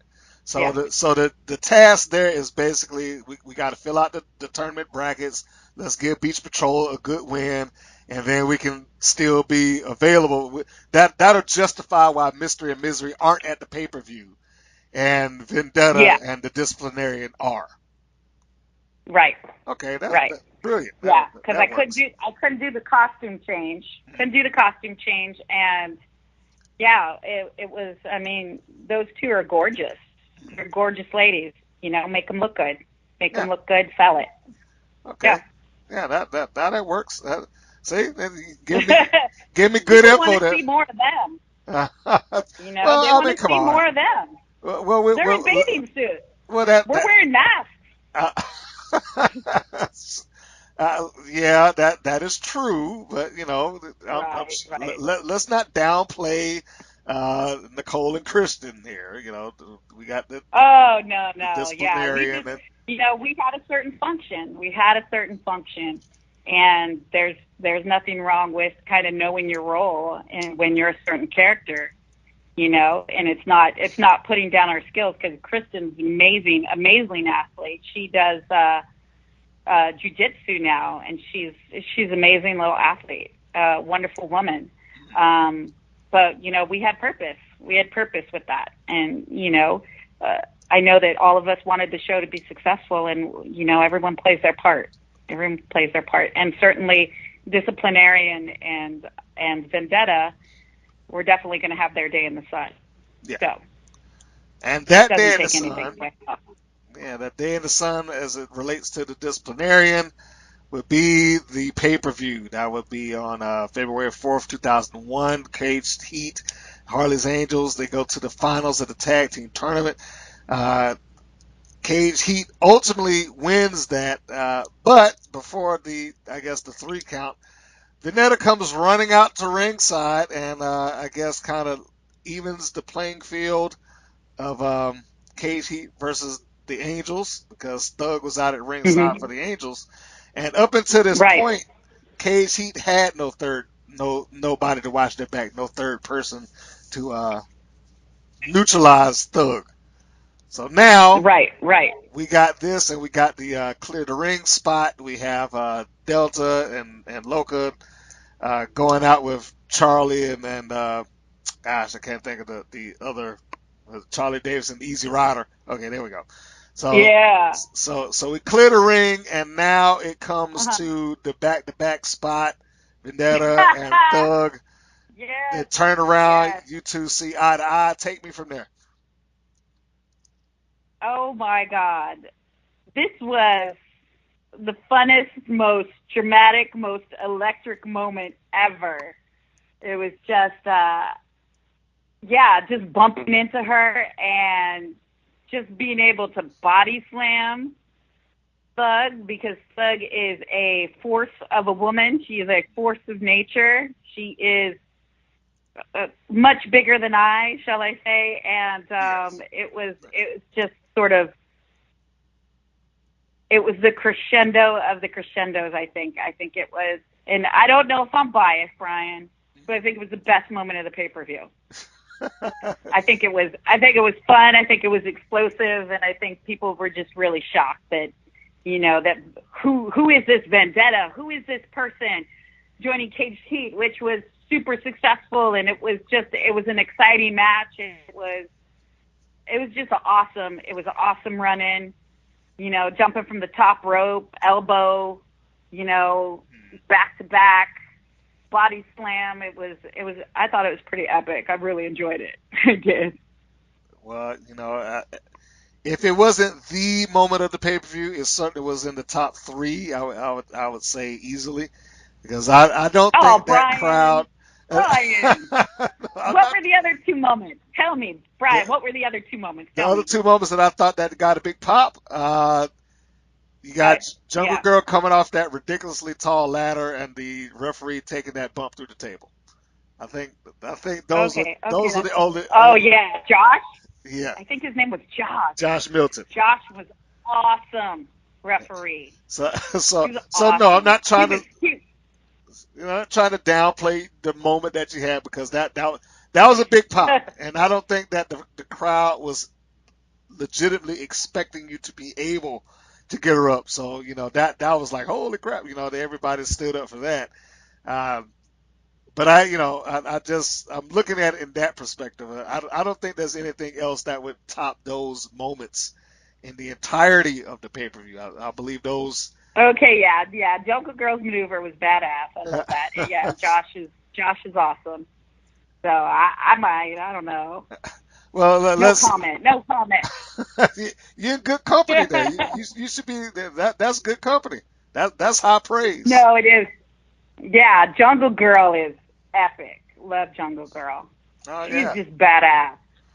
You don't mess with Jungle Girl. She's just badass. She wasn't a talker. She's just like, serious, kind of a little bit more serious, just a little bit more quiet, just kind of like looks and observes and like does what she has to do. Badass, yeah. Wow, I absolutely love her. If I had the power to book her today, I would book her on any wrestling show. Awesome. Yeah, Yeah. yeah, she's great. Even at this point. So now we have the pay per view. We go through that. We've already talked about this is the last live event of WoW. However, there was tapings that took place preceding this that began to air after the pay per view, which I'm assuming the vignettes, much like we talked about earlier, got slotted in to kind of explain certain things, so it would make sense. Uh, this one in particular, because I think I talked about this with you. I'm certain I talked about it with Loka because I found it kind of ironic and funny. Episode 20, you got the Daughters of the Darkness versus KG, which Yeah, yeah. so and I have to point this out for the people that's listening out there in the podcast. So you have to go and see this. So you have the backstage scene where you have KG in full force. You got the three members of KG and the security guard. And we have Loka and Delta who are going to go and defend the titles, handing them off to Vendetta, which thereby Yeah. justifies why KG is walking out without the belts on TV. But also, they are now going to step in the ring with the person in reality that they just left in the backstage. I know, it's funny, right? It's awesome. Yes, it's funny. I have that picture. I have that picture of us all being interviewed, and I have the belt around me as Vendetta. It was a funny, just ironic. It is very ironic. When I actually, I think, who told me that? I want to say Loka. No, I looked it up and then Loka kind of confirmed it off air with me. But just once that kind of, the realization of that kind of kicked in, I was like, that is hilarious. That is funny. Right. You know, Right. that's the power of TV and the power of editing right there. It's like, hey, let me leave. Go. You'll see me in a second under the mask. Right. So we Yeah, have. that was fun. I loved it. You loved what the moments of I Vendetta? the ironic moments of Vendetta under the mask fighting them. That was it was just funny to me. It was just funny to me. I just loved it. And they're just amazing to work with, super creative. Now, By that time they had really honed their character down so much that it was like, the drive-by and oh yeah, I forget the other one. Capital Punishment. So just fun. Yeah, Capital Punishment. And just their characters were so solid at that point. It was just so much fun because they put it into everything. They put it to all their moves. I believe that's why they were such a successful tag team, because they really got like the way a wrestler moves, like the whole character. It just enveloped them. And I remember going on press junkets with them, and even as Vendetta. And so we would go on these press junkets, and we would go in all in character. And they really thought that we were ex-prison mates. I remember them thinking that. I'm like, oh my gosh, really? Like, it was just so much fun because we all like went for it. And yeah, amazing performers, those two. So, but unfortunately here, I guess this is the last in-ring performance for you. Not the last appearance that you would have on the series, but the last in-ring performance, and that would be as both Vendetta and Mystery. Vendetta backstage, Mystery in the ring. Cage Heat wins, successful title defense. They win with Capital Punishment, which for those that are out there, that would be 3D. And again, the irony of that is that they score that move on Mystery, who is, their tag team partner. This is the main event of the episode. So when you go back and you look at the entirety of Mystery / Vendetta's run, she did work main event. She was in dual championship matches as both a top contender for the singles title, top contender for the tag title. Unfortunately, it didn't go any further than that just because of the series. And you would appear one final time in episode 21,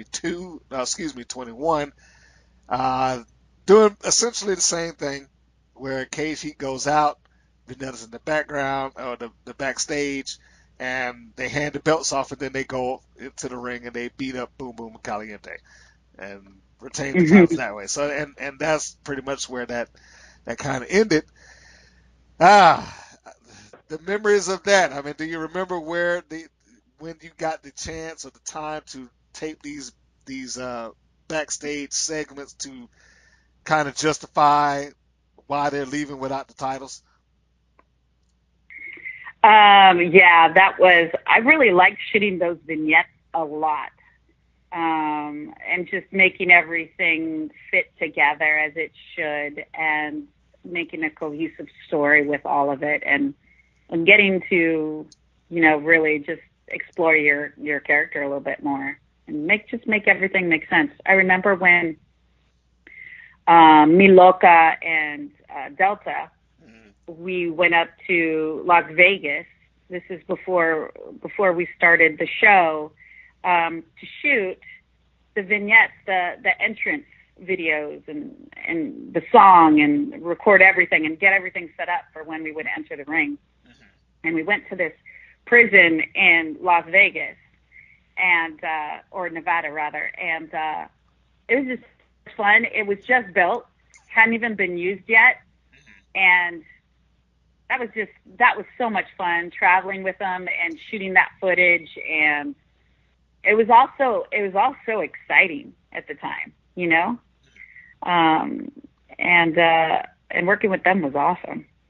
Yeah, those vignettes and those little acting little bits, and stealing the belts, and doing the whole fire scene and all of that. It was fun. I loved it all. It sounds like good times, and I'm sure had WoW continued on, you probably would have had some more character evolution to kind of unveil on Vendetta. But now, normally when I do these podcasts, particularly with the independent women wrestlers that's out there in the world, I have two other segments that I tend to do that I have excluded from the WoW interviews, and that's generally speaking random questions where I start firing out stuff that has really nothing to do with wrestling, and fantasy booking. And we just do those just for fun. Now, I'm not going to do it now, other than to say this, that, and only because it's you, and you have kind of this creative outlook on it. The fantasy booking thing. I usually ask, hey, if you were going to do such and such, give me a storyline or angle or whatever the case would be. I'm going to alter that just slightly here, and I'm going to say, if WoW had continued, and during, let's say rolled on into I guess that would be the 2001, 2002 season, where did you personally see the Vendetta Cage Heat angle / storyline? I mean, not what you thought they were going to do with you, but if you had the power of the pen, or if you were sitting in the room and you could have typed up the story and say, okay, look, this is what we're going to do, what would you have had that team, that unit, go forth with? Oh, Brian, that's a good question, because I had thought about it so many times. Like, what are they going to do with all three of us? Kind of what I would have loved to have seen happen. And I don't know the storyline so much behind us, but man, Terry Gold, Becky the Farmer's Daughter, and Jungle Girl, and then all three Cage Heat. I just like athletically. I would have liked to seen what would have happened, because Loka and Jawandis are super creative and super bold, and then you have like three amazing athletes in Becky's the Farmer Daughter, Jungle Girl, and Terry Gold. I just think that would have been epic, and whatever way that worked out, it just, I don't know. Some match like that, but that would be amazing to watch. I would have.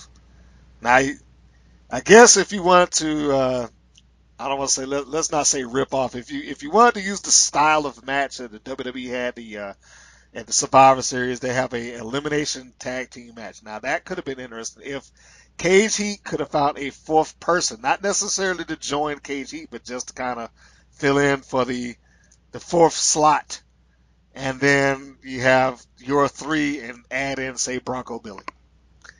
So now you got the four. You could be a main event. Y'all can have just the eliminations where it can come down to say all three members of Cage Heat and just Terry Gold and Becky to try to survive it or something along those lines, which I think would have been cool because it would have been great if Terry Gold could have survived that, and it would have put her over strong as a champion. But I guess the real key is how do you do it and not hurt Cage Heat as the tag champions.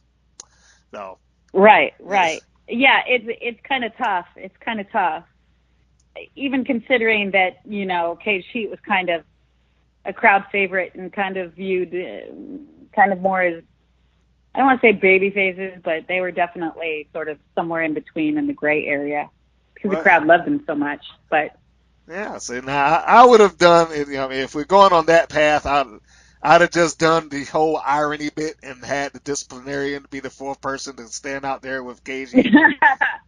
I'd have played just to amuse myself, really. That's clever. I know, right? But I guess it could have worked because they were already, her and Bronco Billy were already in the feud. So I guess that could have worked. So you have that. Right. You eliminate Bronco, and then you eliminate the disciplinarian. You get somehow you work out Jungle Girl and Becky, and maybe double DQ between the teams. The two of them and Vendetta, and not Vendetta, but Delta and Loca. So we leave, Right. Vendetta and Terry Gold, and then you have that. So then you can work that program of, okay, now we're establishing Vendetta as single, and Terry Gold. And more ironic, even more irony is because then, Terry Gold already wrestled Mystery. But now Vendetta wrestles completely different than Mystery, and now these two are fighting, and it's the same wrestler, but now she doesn't have the mask. See, I didn't even think about that. I forgot. Yes, she'd been wrestling you twice, wrestling you again, but as a different person in a different style. So that would have been cool. So that see, there you go. We got our next show. That's a really good idea. I like it. That would have been fantastic, and it would have opened up so much more stuff down the road for you guys. I mean, just thinking about that now, I'm like, I probably could have gotten at least, maybe 4 or 5 different storylines just based off of that singular match. Right. Because if you wanted to turn Vendetta heel after that would have been the time to do it. You two abandoned me. You left. I said we were never supposed to back out on each other. Y'all walked in the back, left me here by myself. Right. Exactly. But that would have only happened in my world, bringing back Mystery in the Daughters of Darkness and having her unmask herself as Vendetta. That would have been the only way out of that. People would have been like, "What?" Yeah, it was so fun. It was so fun that people didn't know, and that they were guessing, and they thought I was God, what was the rumor? There was a ton of rumors. Really? It's kind of funny to just listen to it all. Yeah, I think they thought I was some professional bodybuilder at a certain point. I was like, well, thank you guys. Mystery had an impressive physique, and it's funny. I think you said earlier in the interview that they wanted to see your physique. I was like, that's kind of counter towards what Vendetta wore. I was like, you never saw her physique. She was covered up. She was in pretty baggy clothing, whereas Mystery was complete opposite of that. Yep. And what's funny, Brian, is in the pay-per-view they had, God, what was it, like a bathing suit competition? Oh, yeah. Oh, they wanted Mystery to do that, and I was Why? like, that don't even feel right. Like wearing yeah. that mask and a bikini. I'm like, I was that's gonna a say little weird. why. I was like, I don't know about that. Huh?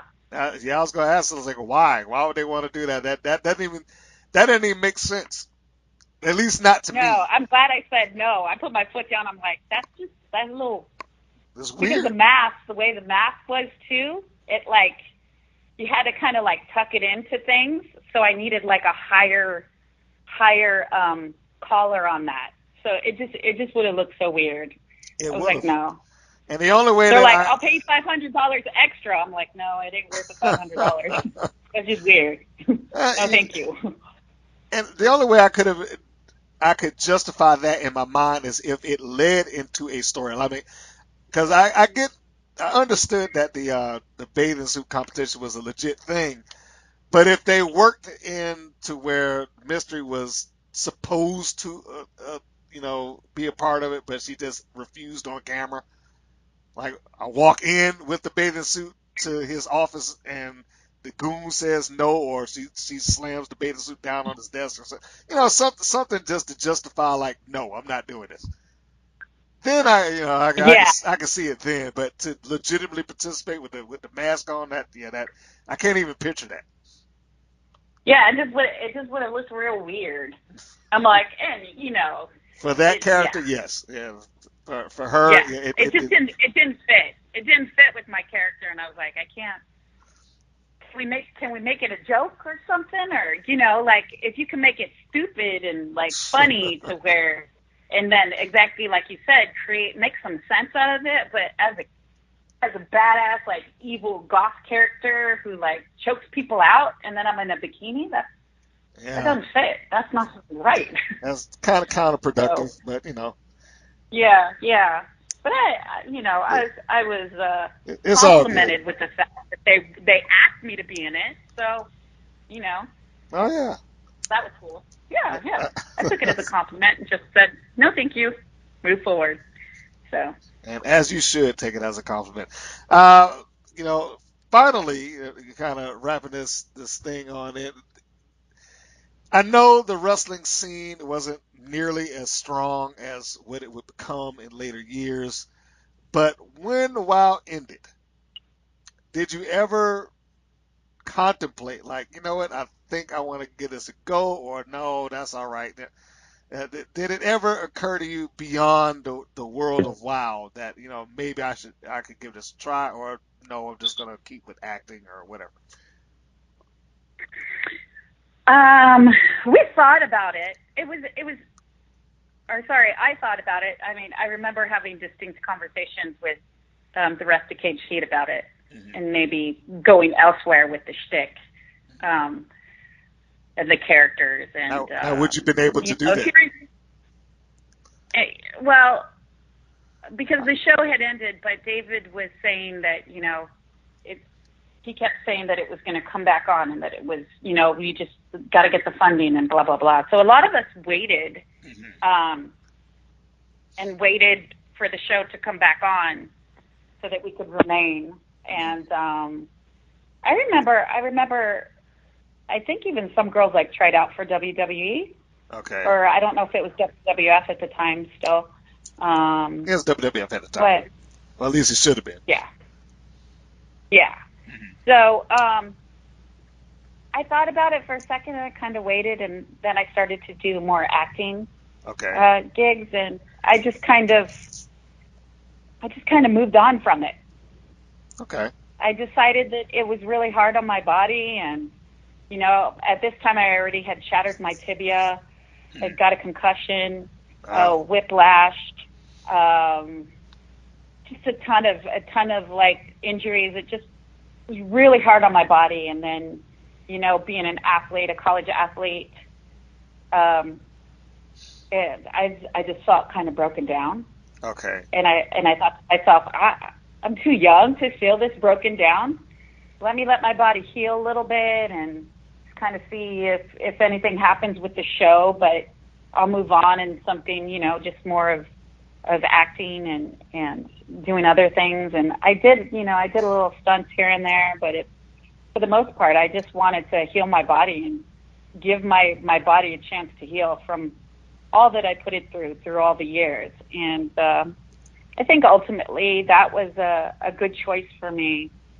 And everybody's body is completely different, but I just didn't want to end up an older woman and just have all these problems. I remember being in acting class with, God, his name was the Sheik. So I was in acting class with this male professional wrestler, and his body was broken down, and he was on a lot of pain pills. And I just remember looking at him and just going, yeah, not for me. Yeah, I don't want to. He was in pain all the time, you know, and I just didn't want that for myself. And I knew that I wanted to have a family one day, and yeah, I just wanted to feel young and healthy, and it certainly does take a toll. It's amazing athletic, but it's a lot. It's a lot. So Yeah, I it just is. kind of took that stance to just let it happen. Whatever happens, happens. If WoW takes off again and I'm in the right spot, I'll do it. You know, if not, I'm going to kind of head in this direction. The gentleman that you're speaking of, his first name wouldn't happen to have been Joseph, would it? No. No? Okay. I kind of don't want to mention his name, but Oh, sorry. Well, okay. yeah. It's the only Because, Sheik I know. I would say this man, I messed up. I remember his name, but I kind of like played off of it. I'm sorry. Well, I'll just say this anonymous wrestler guy in my acting class was on some serious pain pills. Okay. Yeah, I don't want to call anybody out. That's not cool. But I'm sure, like most professional wrestlers, on pain pills. Well, it happens. That now, just to kind of tie a knot into that, I know some of them have, at this stage of it, have found other means to kind of get around. Like I know Diamond Dallas Page has been a big advocate of, look, you can kind of heal your body with the yoga thing, and a lot of wrestlers had to be convinced. It took a guy like him who was a pro wrestler who had achieved at a high level to let them know that, look, man, it's okay. It's not just for women, because he's got a studio here. He has and this is a free plug for him. I don't get any money for endorsing DDP Yoga, but DDP Yoga has been, kind of a big boon, if you will, for a lot of wrestlers to kind of steer them away from, don't take this stuff, kind of heal your body in a natural sense. So I just want to add that in, because I know that the environment or the world is a little different, because yeah, you're right. At that point, you had a lot of wrestlers that were doing a lot of things to just get by. But yeah, Right. but today, they kind of know a little better. So Right. And actually, I saw. Oh my God, who's that? Who's that funny Latin comedian who goes out and he does these different workouts with these people? You know who I'm talking about? Fluffy. And he goes to these different places and he does workouts, and then conversely they go to a restaurant and they eat so much food. Actually, they do the food first, and then they do the workout, and then they're like huffing and puffing. But they did a little bit on Diamond Dallas Page's yoga studio. Oh, okay. And oh my God, it was so funny. So I saw it, and actually, Diamond Dallas Page studied with Howard Fine, but he wasn't the wrestler I was talking about. Mm-hmm. And his wife at the time, they were at my studio, and so it was funny to kind of have some of the wrestlers sort of in and out. Oh yeah. Of the same studio. Yeah. So it's fun. Okay. Well, I mean, it all comes around. That's basically all I can say. And I just want to close on this note. It sounds as if a lot of the girls that were participating in the WoW were kind of like, I'm willing to do the wrestling, but I'm going to wait for David because he says it's coming back, and I owe him this, so I'm going to go back to WoW. Do you think that had it been like, look, this is over, I don't know when it's coming back, so you're free to kind of do whatever you want. If you had gotten that blessing at that time, when the WoW was over, do you think that would have changed your perception of it at all? Yes. Okay. I think at the time, just coming off pay-per-view, Yes.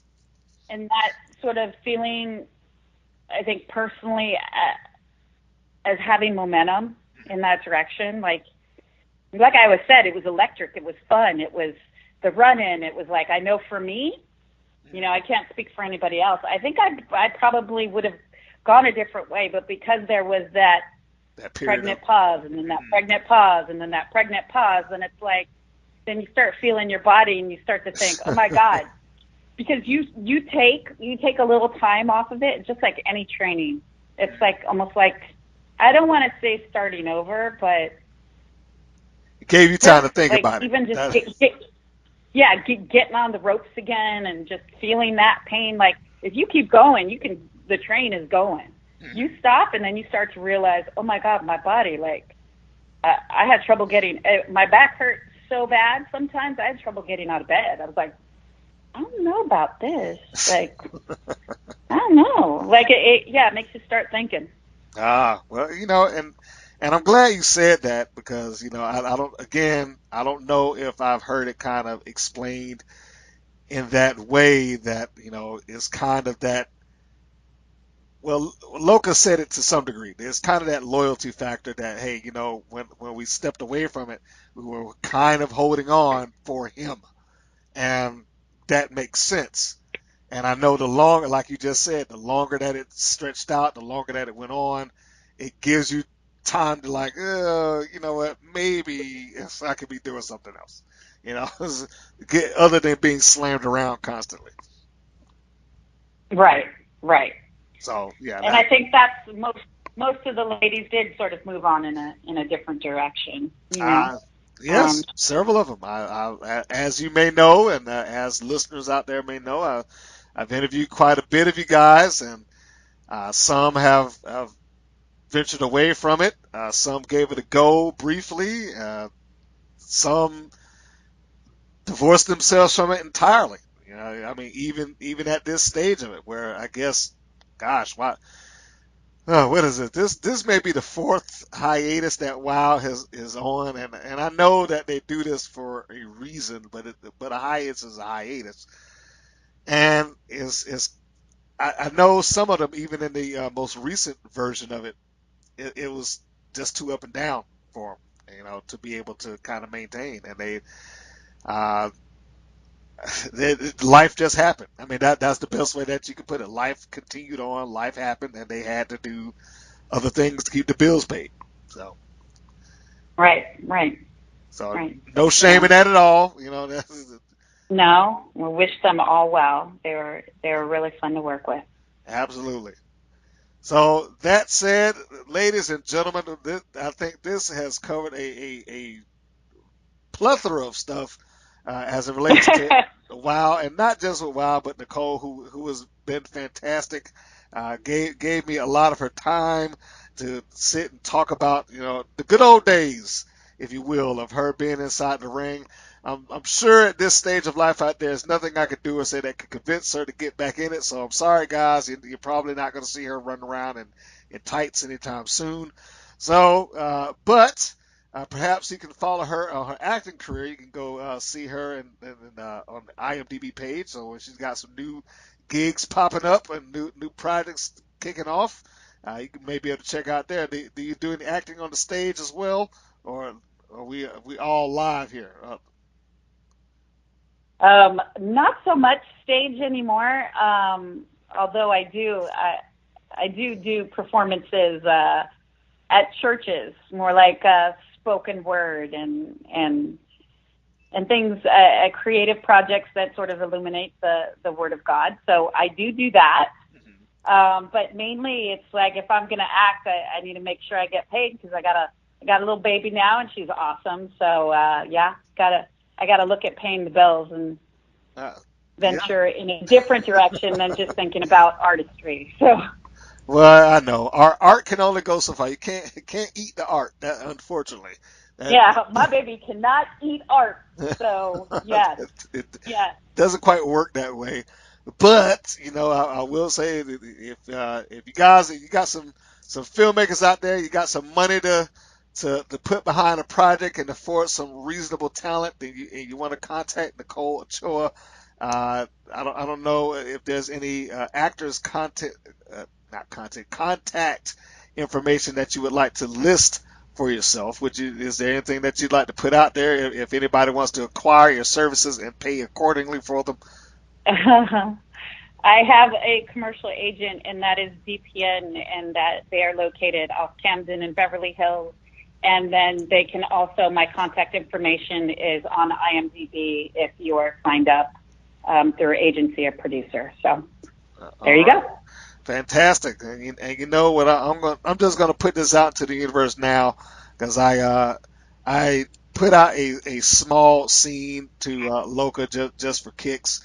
And you know what? I think what I'm going to do, I may start a crowdfunding to get a independent feature done starring Loca, Vendetta, and Delta Lot of Pain. Of course, not as those characters, but the actual. No, I think that was people. funny though. Yes. That might be funny though, Brian. I don't know. No, either way, you know what'd be funny is to have it at the end. Is like, right? Yeah. We're so different. Yeah, I mean, we're just like, all three of us are so different, but we all get along so well. See, now you putting in the characters of Cage Heat. Now I say you do a full movie, say 90 minutes. Go through the credits and you take the old Marvel routine at the end of the credits. Now you have his different characters at the end in the prison garb and all that stuff. So you get that little Easter egg of Cage Heat just showing up, which I think is cool. That's funny. That's actually a good idea, Brian. Maybe I'll get us all together and we'll just like film something just for fun and have that out there and put it out there. That would be hilarious. All three of us together. It's just funny. I think I may need to get y'all out here. Well, I already got 1/3 of it in Atlanta. I need to get the other 2 in Atlanta, so so it can make a nice cop movie or something like that. And that'll be the thing to do. There you go. I know, right? You're funny. You're funny, Brian. Hey, a lot of creative juice in there. A lot of creative juice. But Brian, thank you so much. Yeah, absolutely. Thank you for coming on. To be interviewed and to go down memory lane and to, I have a lot of good fond memories of all the girls and the experience was incredible. And big thank you to David McLean for hiring me and giving me that opportunity to explore my characters and the creative leeway and all of that. Just I have nothing but love for everyone. So thank you. You are more than welcome. Thank you for coming on. Thank you out there for listening to this podcast in its entirety. I appreciate it. And if you already got her contact information and her stuff that if you need to get in touch with her, and of course, like I said, pay accordingly. Don't be asking her for no free work or anything like that. She like me. She got a family out there. That stuff costs. But also, just quick plug for me. If you are listening to this, go to the Women's Pro Wrestling Network on all platforms. This podcast pushes out to iTunes, Spotify, Google Play, Podbean. I'm probably forgetting some right now. Player FM. Of course, there's the YouTube version of it, and we got matches and other on-camera interviews and such. If you are so inclined to go check those out, and you got the Facebook page, Instagram, Twitter, just every platform that we could possibly get ourselves on, and make it easy on yourself. Go to our Podbean page, and it's got all the links sitting up there right there, of course, with all the archives. So it'll cover every bit all the way around. So for me and Mystery / Vendetta / Nicole, I'm going to say thank you for tuning in for this one, and so long, everybody.